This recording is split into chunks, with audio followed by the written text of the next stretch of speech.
राधे राधे। जय श्री कृष्ण, जय पुरुषोत्तम भगवान की जय।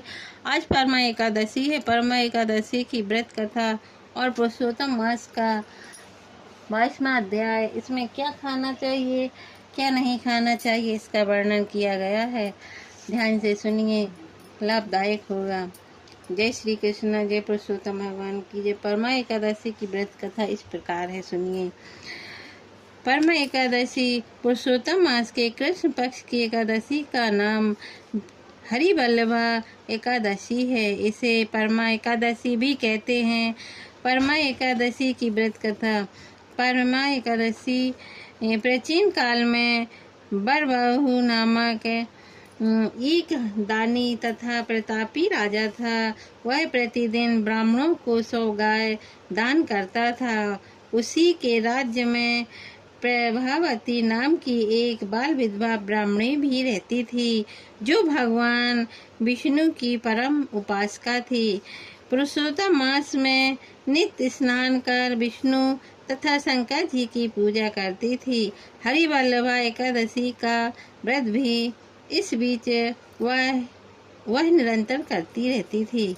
देवयुग से राजा बरभुवाहन और बाल विधवा ब्राह्मणी की एक दिन मृत्यु हो गई और दोनों साथ ही धर्मराज के दरवाजे में पहुंचे। धर्मराज ने जितना स्वागत उठकर ब्राह्मणी प्रभावती का किया, उतना राजा का नहीं किया। राजा को अपने दान पुण्य पर तो बहुत भरोसा था। उसके प्रतिकूल अपना अपमान तथा ब्राह्मणी का सम्मान देखकर आश्चर्यचकित रह गया। इसी समय चित्रगुप्त ने आकर प्रभावती तथा राजा के कर्मानुसार विष्णुलोक तथा स्वर्गलोक की बात सुनाई। राजा को इस पर और भी आश्चर्य हुआ। तब उसने धर्मराज से इसका कारण पूछा। धर्मराज ने प्रभावती द्वारा हरिवल्लभा एकादशी के व्रत को पूर्ण करने का कारण बताया। एकादशी की कथा संपन्न हुई। अब 22वां अध्याय सुनिए। इसमें क्या खाना चाहिए, क्या नहीं खाना चाहिए। राजा कहने लगा, हे तपोधन, पुरुषोत्तम के व्रत करने वालों को क्या भोजन करना चाहिए और क्या नहीं करना चाहिए, सब नियम पूर्वक विस्तार से कहिए। वाल्मीकि ऋषि बोले, हे जनार्दन, पुरुषोत्तम के जो नियम कहे गए हैं वह मैं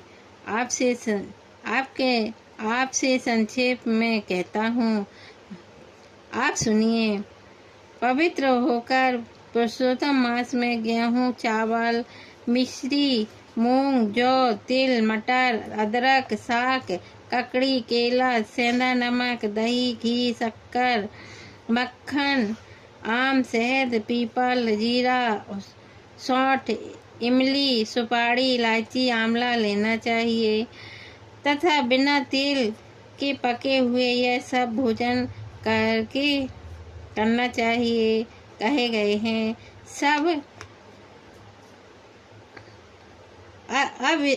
सब प्रकार के आमिष और मांसादी बेर, राई, नशे वाले पदार्थ, दाल, तिलों का तेल, लोहे से दूषित, भाव से दूषित, क्रिया से दूषित, शब्द से दूषित ऐसे अन्यों को त्याग दें। पुरुषोत्तम मास में वेद, ब्राह्मण, गुरु, गौ व्रत करने वाले स्त्री, राजा और महात्माओं की निंदा नहीं करनी चाहिए, नहीं करें। अपनी शक्ति के अनुसार भगवान विष्णु को प्रसन्नता के लिए व्रत भी करें। वाल्मीकि ऋषि कहने लगे, हे राजन, व्रत करने वाले कार्तिक अथवा माघ मास में भी इस नियम का पालन करें, अन्यथा नियम के बिना मनुष्य व्रत के फल को प्राप्त नहीं होता है। यदि शक्ति हो तो भी न खाकर पुरुषोत्तम मास का व्रत करें। यदि निराहार न रहा जाए तो घी, जेम या मांगा हुआ दूध भी पी लेवे। यह व्रत करने वाला शक्ति के अनुसार फलहार कर लेवे।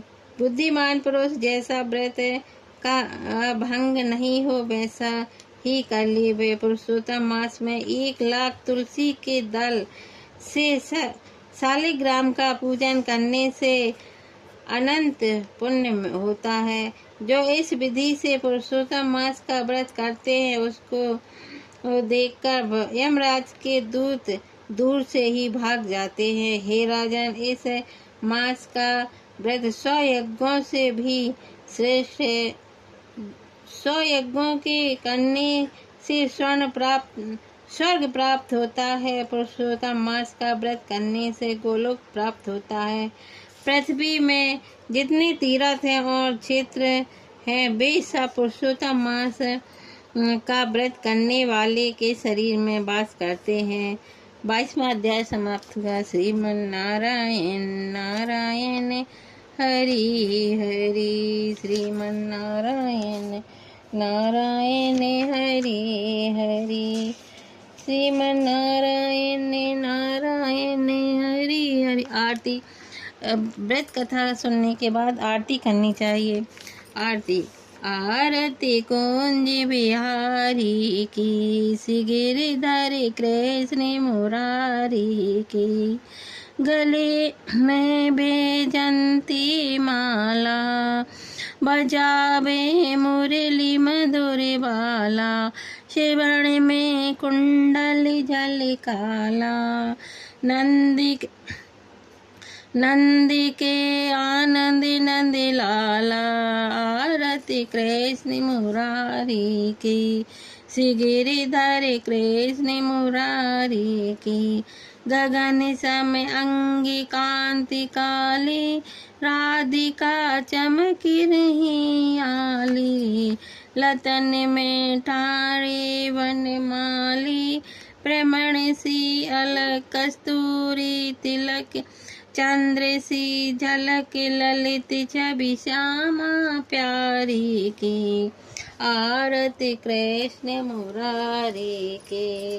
कनकमय मोर मुकुट बिल से, देवता दर्शन को तरसे।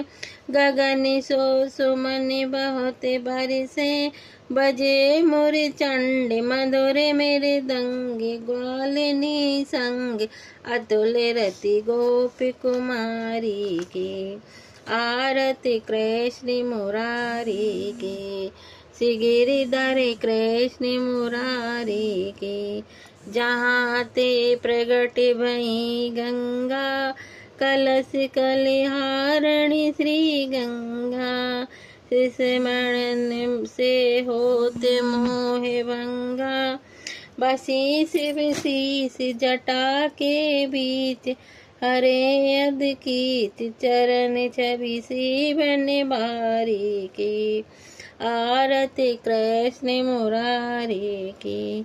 चमकती उज्ज्वल तट रेणु, बज रही वृंदावन बेणु।